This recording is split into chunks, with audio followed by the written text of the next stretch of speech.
자, 흔히 제자들 중에서 뭔가 도마가 제일 믿음이 없다. 자, 그 근거로 삼는 구절이 바로 이런 구절들입니다. 과연 그럴까요? 도마가 제일 믿음이 없었을까요? 저는 뭐 독인 객긴이라고 생각해요. 그놈이 그놈이다. 도마가 뭐 유독 믿음이 없었을까? 저는 그렇게 보지 않습니다. 제 생각에는 도마가 이렇게 뭔가 하는 말들이 세거든요.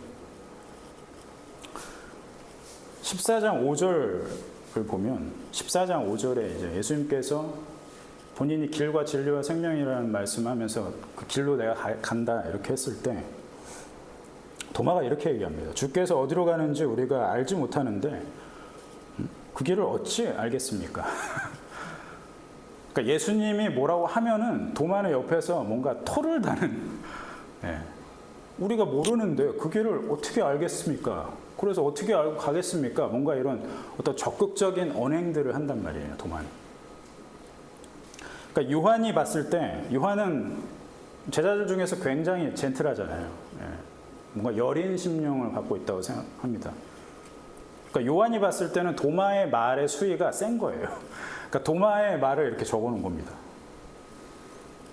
내가 그의 손의 못자국을 보면서 내 손가락을 그 못자국에 넣으면서 내 손을 그 옆구리에, 창에 찔린 그 옆구리에 넣어보지 않고는 내가 결단코 믿지 않겠다.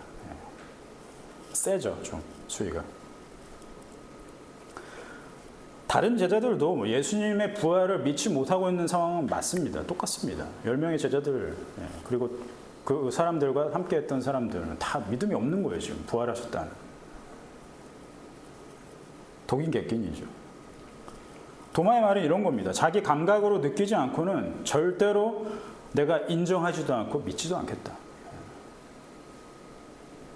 내 감각으로, 내 손으로, 내 눈으로 보고, 내 손으로 만져서 내가 그것을 믿을 수 있지, 그러기 전까지는 내가 믿지 못하겠다. 그러니까 인격적이고 뭔가 구체적인 증거를 도마가 좀 요구하는 거예요. 도마의 말에는 예전에 예수님께서 이제 하셨던 말씀이 아마 이 뇌리에 박혀 있었던 것 같습니다. 4장 48절에서 이제 예수님께서 이렇게 말씀하시거든요. 너희는 표적과 기사를 보지 못하면 도무지 믿지 아니하리라. 예수님께서 이제 막 활동을 이제 하실 때, 공생애를 시작하실 때 기적을 일으키시잖아요. 물이 포도주가 되게 하고 병든 자를 낫게 하고 이런 사역들을 할 때 이런 사람들을 향해서 이렇게 말씀하시는 거예요. 너희는 표적과 기사를 보지 못하면 도무지 믿지 않을 그런 종자들이다. 이렇게까지 얘기하시는 거거든요. 도마의 이 생각에는, 그 뇌리에는 이 말씀이 아마 깊이 박혀있던 것 같아요. 그래서 뭔가 보지 않고는 내가 인정하지 않고 믿지 않겠다는 그런 사고 체계가 생긴 거겠죠. 17세기에 이제 유행했던 영국의 경험론이라는 게 있습니다. 경험주의. 존 로크라는 사람이 이제 경험주의를 표방을 하면서 이제 막 퍼쳤단 말이죠. 이걸 봤을 때 도마가 뭔가 원조예요, 더. 내가 느끼는 것, 그러니까 감각으로, 내가 경험으로 알 수 있는 것이 진정한 지식이다라고 이제 경험주의자들이 얘기하거든요. 그러니까 감각과 증거로만 지식으로 인정할 수 있다. 정말 느낄 수 있고 볼 수 있는 그런 확실한 객관적인 것이 지식이 될 수 있다. 이렇게 생각하는 것과 비슷하죠, 도마의 말은. 도마의 말에서 영감을 얻었을지도 모르겠습니다. 자, 그런데 이런 경험론, 17세기에 유행했던 이 지식체계, 이런 것들은 지금도 뭔가 사람들에게 환호받는 그런 사고체계인 것 같아요. 내가 경험하지 않고는 내가 믿지 못하겠다.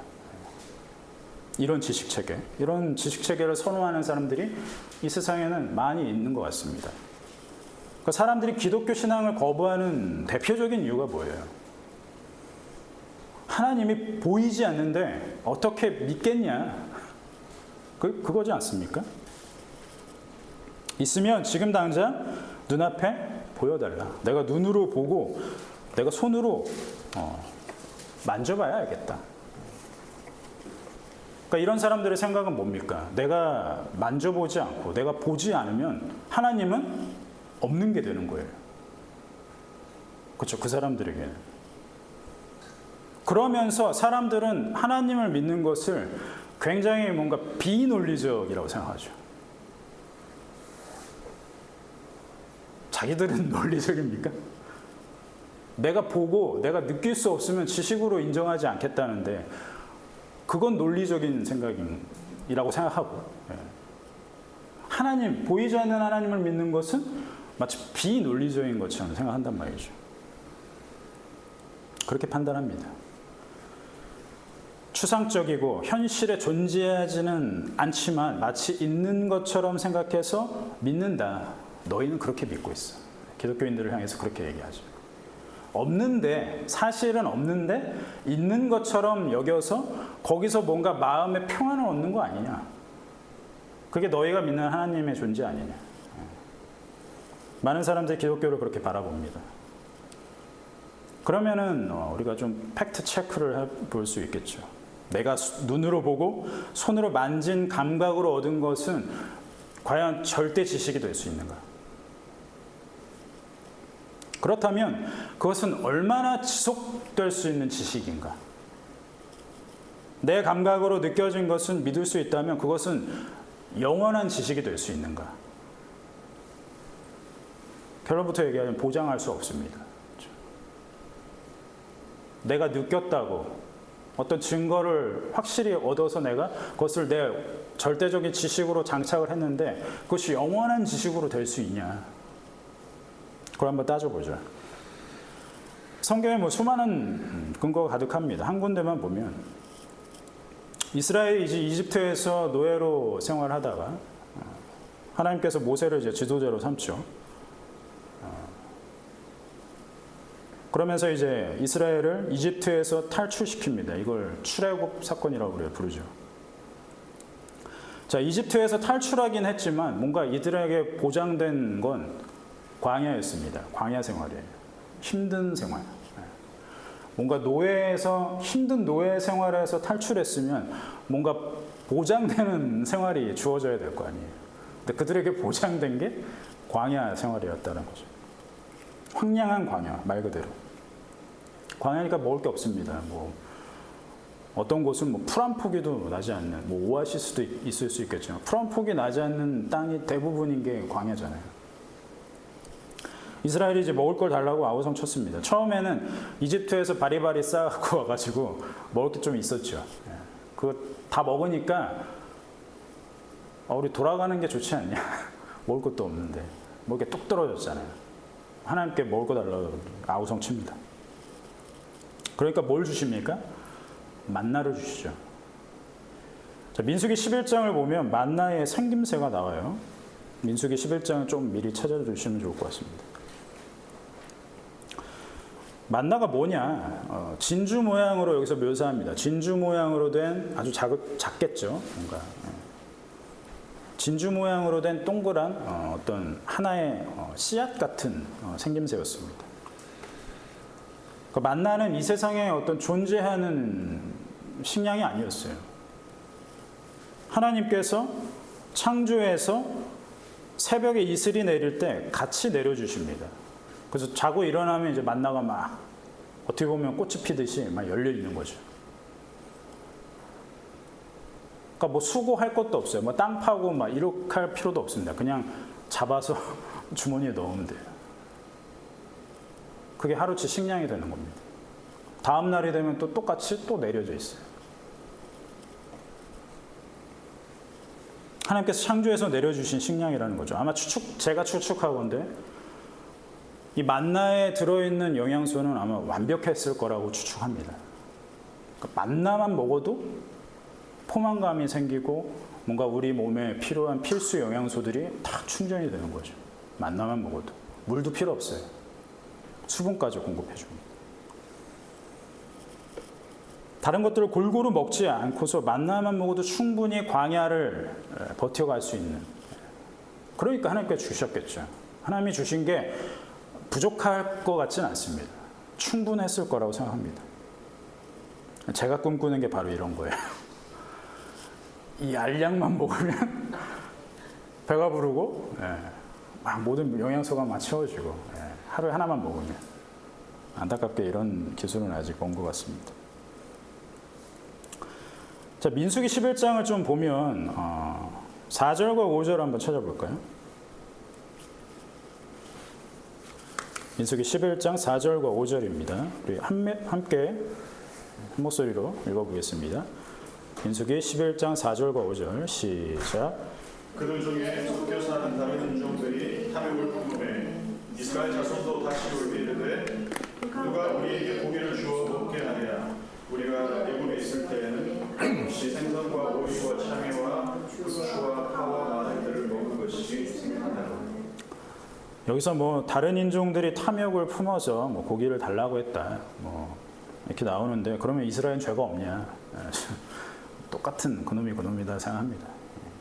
변명될 수 없어요. 다른 인종이 불평해서 우리가 어쩔 수 없이 요구했다. 변명입니다. 그러니까 이스라엘이나 다른 민족이나 똑같은 거예요. 그들은 만나로 만족하지 않았습니다. 진짜 그런 알약이 있다면 뭐 진짜 그럴 것 같아요. 그 알약 먹었는데 필요 없는데 괜히 라면 끓여 먹고 피자 시켜 먹고 할 것 같아요. 저는 알약이 나와도 똑같은 거죠. 지금 이스라엘이 그런 겁니다. 만나만 먹어도 충분한데도 불구하고 애굽에 있었을 때 먹었던, 근데 생각해보면 노예로 있었는데 뭐 이렇게 뭐 풍족하게 먹었을 것 같진 않아요. 그렇죠? 근데도 그게 생각난다는 거죠. 부족한 거예요, 만나로는. 그러니까 살펴보고 싶은 건 이런 겁니다. 경험에서 절대적인 지식을 얻었다고 해서 그것이 영원한 지식이 되냐?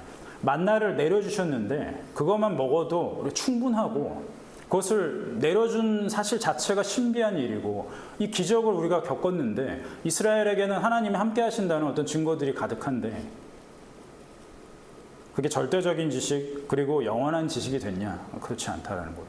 그 지식은 온데간데 없이 사라지고 애굽에서 먹었던 그 먹었던 것들이 생각나는 거예요. 그 인간은 그런 존재인 겁니다. 처음에 만나를 만났을 때는 어땠을까요? 기뻤겠죠. 이게 무슨 신기한 일이야. 하나만 먹어도 충분하네. 배가 부르네. 몸에 힘이 생기네. 광야를 걸어갈 수 있는 힘이 생기네. 세상을 다 얻을 듯한 그런 기쁨 오래가지 않았습니다. 그러니까 이스라엘이 광야에서 이 세상에서 경험할 수 없는 그런 기적을 경험했잖아요. 우리가 이적이라고 부르는 것, 기적이라고 부르는 것들을 그들을 경험을 했습니다. 낮에는 엄청난 크기의 구름으로 광야를 행군하는 그 이스라엘을 다 덮어주셔서 햇빛으로부터, 그 뜨거운 태양으로부터 지켜주셨단 말이에요. 40도, 50도까지만 올라가잖아요.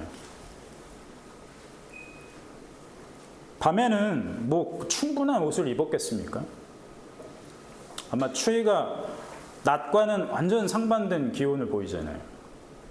그 가운데에서 아마 그 추위가 버티기 힘들었을 것 같습니다. 실제로 시내산 뭐 이렇게 등정해 보는 뭐 사람들 이야기를 보면 밤에는 실제로 좀 쌀쌀하다고 해요. 그런 기온 차이가 있는 가운데에서 어떻게 하십니까? 밤에는 불기둥으로 그들을 따뜻하게 보호하시잖아요.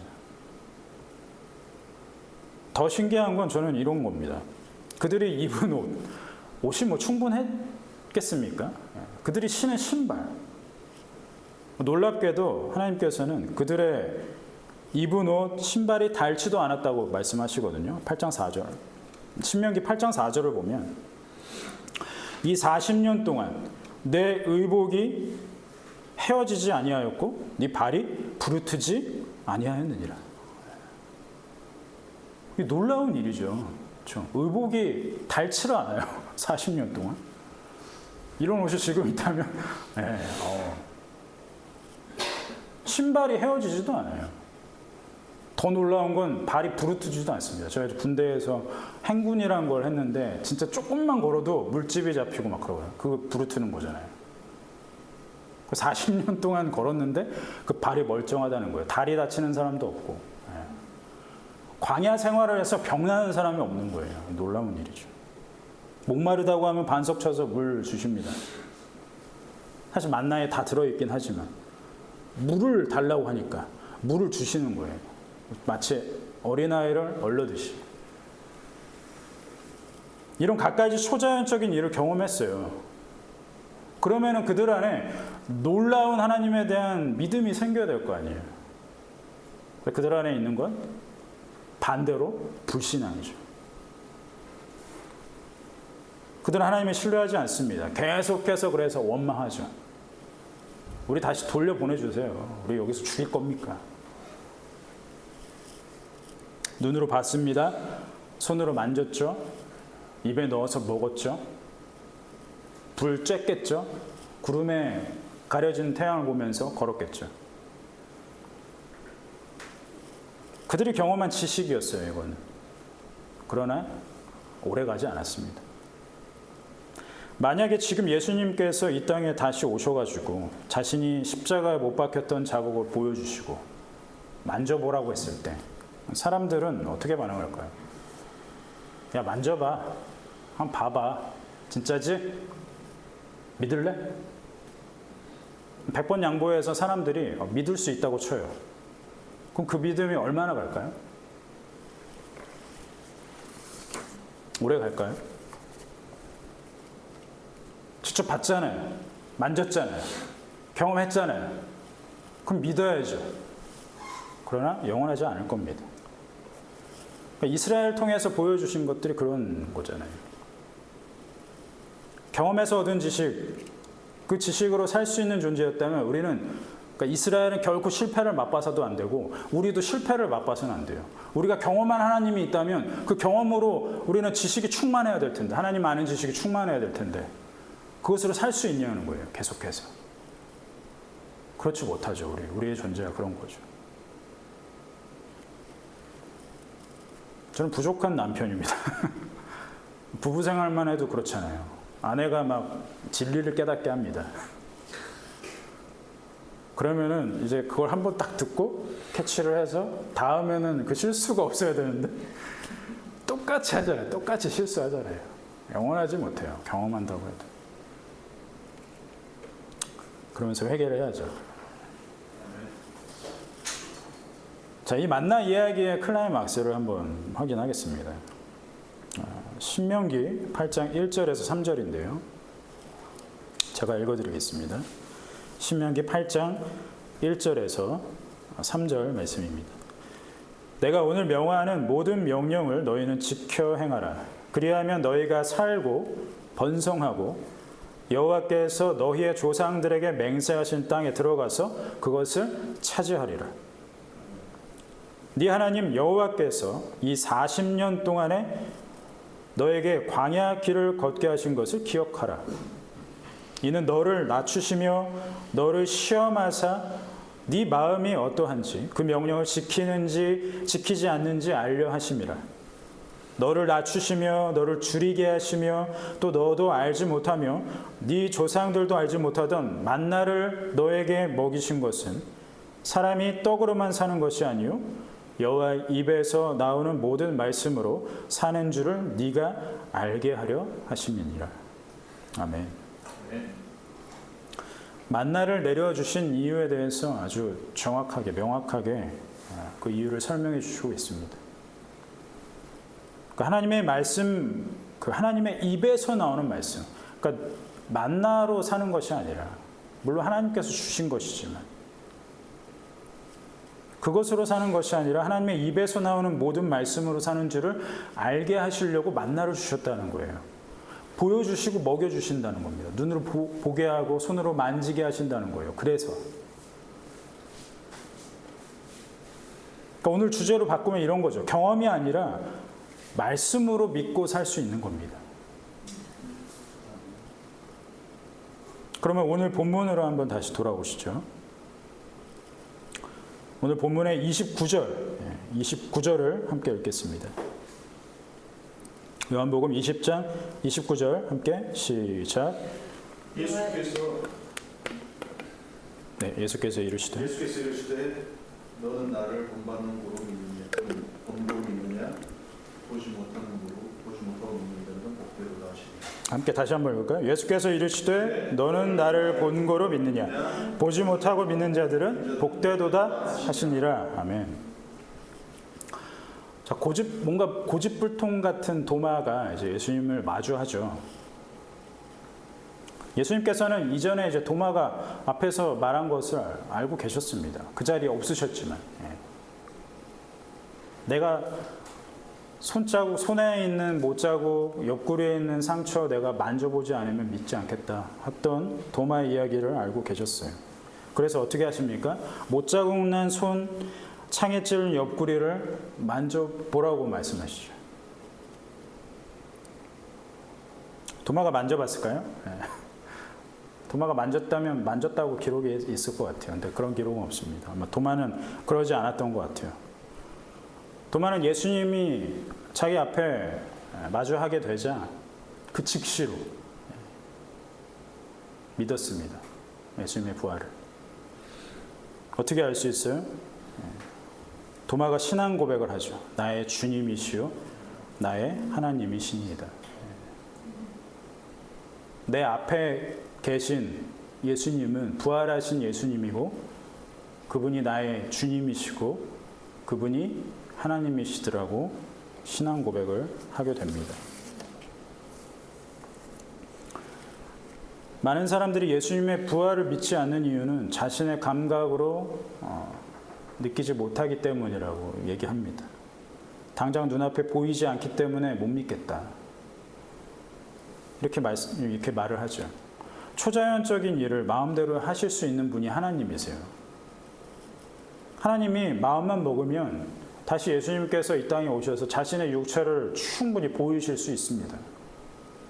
충분히 그렇게 하실 수 있죠. 그렇게 해서 사람들을 믿게 만들 수도 있겠죠. 그러나 그렇게 하지 않습니다. 왜요? 보지 못하고 믿는 것이 복되다라고 말씀하시거든요.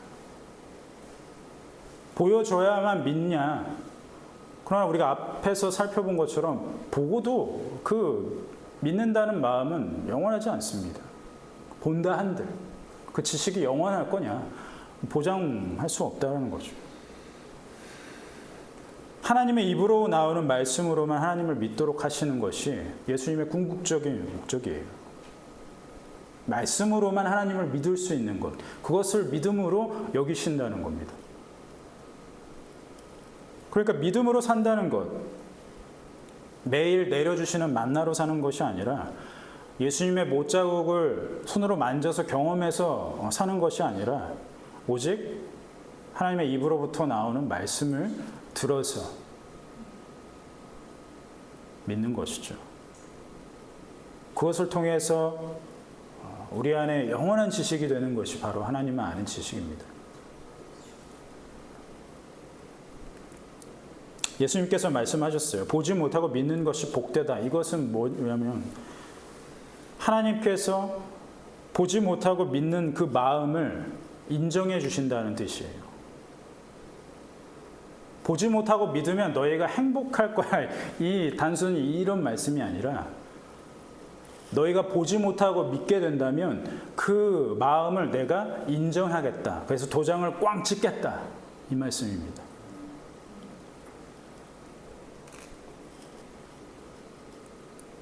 베드로가 같이 있었잖아요. 그 현장에.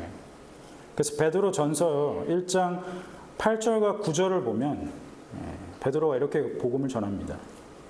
베드로 전서 1장 8절과 9절 말씀 제가 읽겠습니다.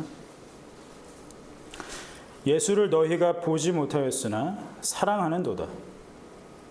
이제도 보지 못하나 믿고 말할 수 없는 영광스러운 즐거움으로 기뻐하니 믿음의 결국 곧 영혼의 구원을 믿음이라. 아멘. 다시 한번 읽겠습니다. 예수를 너희가 보지 못하였으나 사랑하는도다. 이제도 보지 못하나 믿고 말할 수 없는 영광스러운 즐거움으로 기뻐하니 믿음의 결국 곧 영혼의 구원을 받음이라. 아멘.